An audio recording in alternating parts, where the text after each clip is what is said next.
competitive, but we also wanted to create something new. So when Halo 5 came around, we said, let's go after this. Let's make the ultimate Halo toy box. And we really pulled it together into this all-new massive mode called Warzone. There you go. Here we go. We're back. Yeah! That was awesome. Warzone is everything in one package. You have 2 teams of 12 Spartans meeting in battle on epic scale maps. You have the enemy AI, you have vehicles, you have bosses that will enter the battlefield at key points, and the entire time you're trying to capture the most victory points for your team. The guiding principle for Warzone was the blend of PvE and PvP. So there's all of these different ways that you can contribute as a player, depending on what your own individual playstyle is, and all of it is contributing to your team's score and your team's success. Your goal as a team is to get 1,000 points or destroy the enemy team's core. Both locked, 2 contacts. Nice job, Red. The maps in Warzone are huge. We have maps that are 4 times as big as any map we've ever built for Halo. It's really a careful balance of making sure that we have large spaces for incredibly epic combat, but at the same time not have it feel sparse.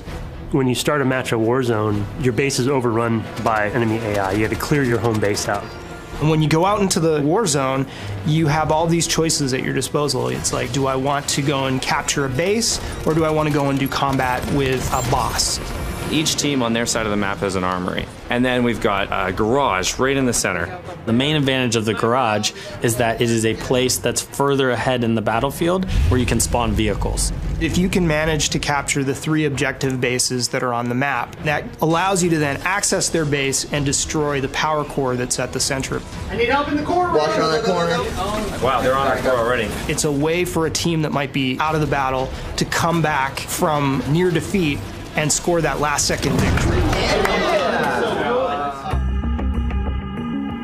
One of the coolest new aspects of Warzone is having these bosses on the battlefield. You'll be playing the match and then you'll get a notification that a boss is coming in. And for the really good Warzone teams, they're going to want to focus on those bosses right away. We wanted to bring personality into the bosses and fit them into the universe. Giving them names and giving them a backstory gives the player a sense of accomplishment. These are characters who are a big deal within their own faction.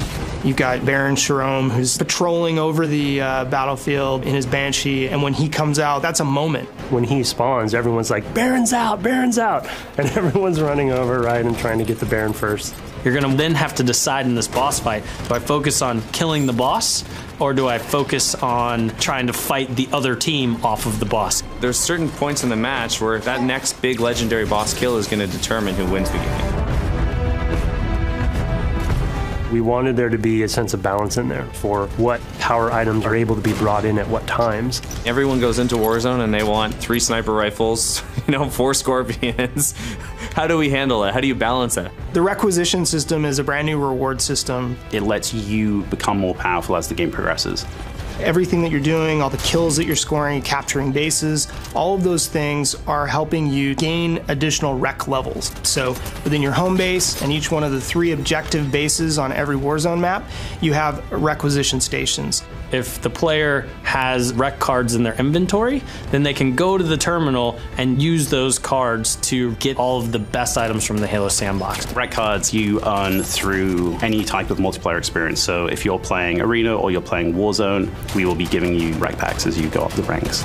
You'll get a requisition pack, and there'll be random things in there, everything from weapons and vehicles to be used in Warzone to cosmetic items you can use both in Warzone and Arena.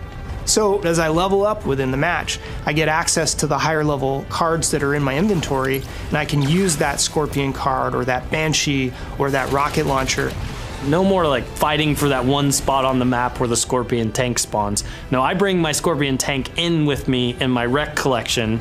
But you don't just get to start the match and call it in and just wreck house. You gotta actually take bases, get points, and as the battle gets crazier and everyone's leveling up together, your choices get bigger as well. In some ways, Warzone is a Halo player's dream because it's bringing together all the best parts of Halo in one multiplayer experience. We want to make sure that Warzone has something for everyone in there. If you want to defend a base, you can do that. You want to go after the biggest and baddest bosses and work with a few teammates, you can do it. If you want to protect your teammates from afar with a sniper rifle, and if you want to fly a vehicle around, you can do that in Warzone. It's this crazy mode where anything is possible. It really just feels like you have jumped into a hot zone. Dudes are running in, there's rockets flying everywhere, and it's just total chaos. When we see the Banshees, the Scorpions, and the Mantises all out in the battlefield and everything is going bananas, that is my favorite part of Warzone. I can't even tell you how exciting it is.